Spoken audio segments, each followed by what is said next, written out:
Hi everybody, I'm Bill Whittle and this is the Firewall.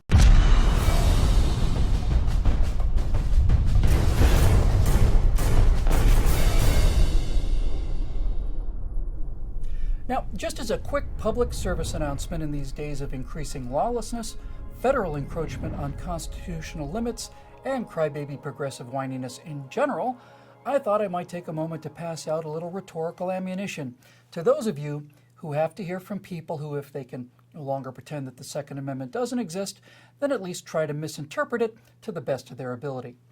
The Second Amendment to the Constitution of the United States reads, "A well-regulated militia being necessary to the security of a free state, the right of the people to keep and bear arms shall not be infringed." Now, progressives read this and say that only those people in a well-regulated militia have the right to keep and bear arms. Let's find out why this is utter nonsense, shall we? Now, over at the Constitution Society, author J. Neil Schulman conducted a remarkable exercise. He sent the text of the Second Amendment not to a lawyer, but to an expert on the English language.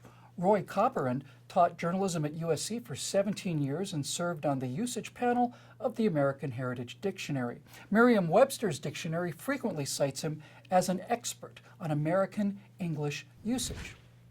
Now, I'm paraphrasing their remarkable exchange here, but basically, Schulman asked Copperand the following questions. 1.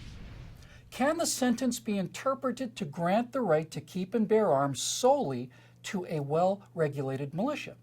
Copperand replied, the sentence does not restrict the right to keep and bear arms, nor does it state or imply possession of the right elsewhere or by others than the people. It simply makes a positive statement with respect to a right of the people. Well, Schulman then asked if the right to keep and bear arms was granted by the Constitution or whether the right pre-existed the Constitution. Copperand: the right is not granted by the amendment. Its existence is assumed.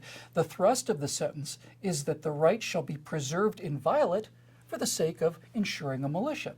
Schulman then asks the next question, namely, is the right of the people to keep and bear arms conditioned upon whether or not a well-regulated militia is in fact necessary to the security of a free state? And if that condition is not existing, is the statement, the right of the people to keep and bear arms shall not be infringed, now null and void?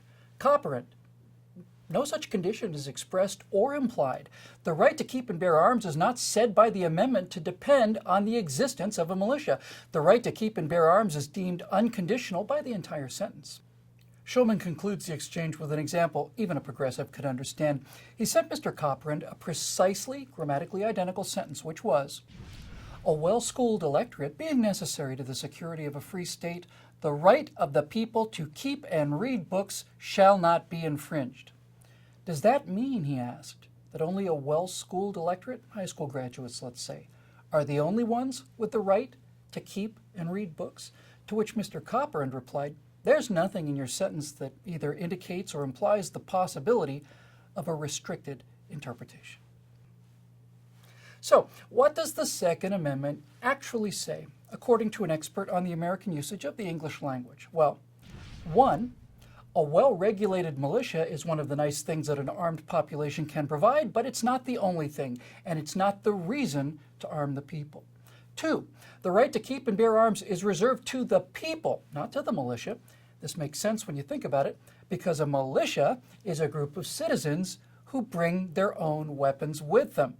That's why the amendment says that the people can not only bear arms, they can keep them at home where they live. And third, the right of the people to be armed is not even granted by the Second Amendment. That right is inherent in the people. And the Second Amendment says that the government cannot infringe upon that pre-existing right.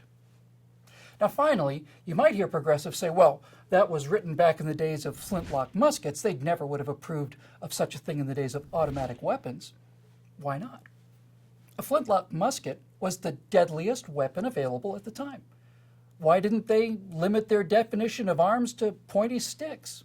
No, the founders placed no limitations on the numbers of the weapons or on their lethality. And by the way, if the Second Amendment only applies to flintlock muskets, does that mean that your First Amendment freedom of speech only applies to what you write on parchment and quill and ink, or only as far as the sound of your voice can carry in a town square? Well, of course not. You know why? Because that would be ridiculous.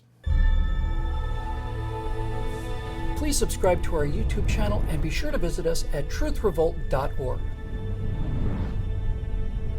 And to keep these messages coming, please consider making a donation by clicking here.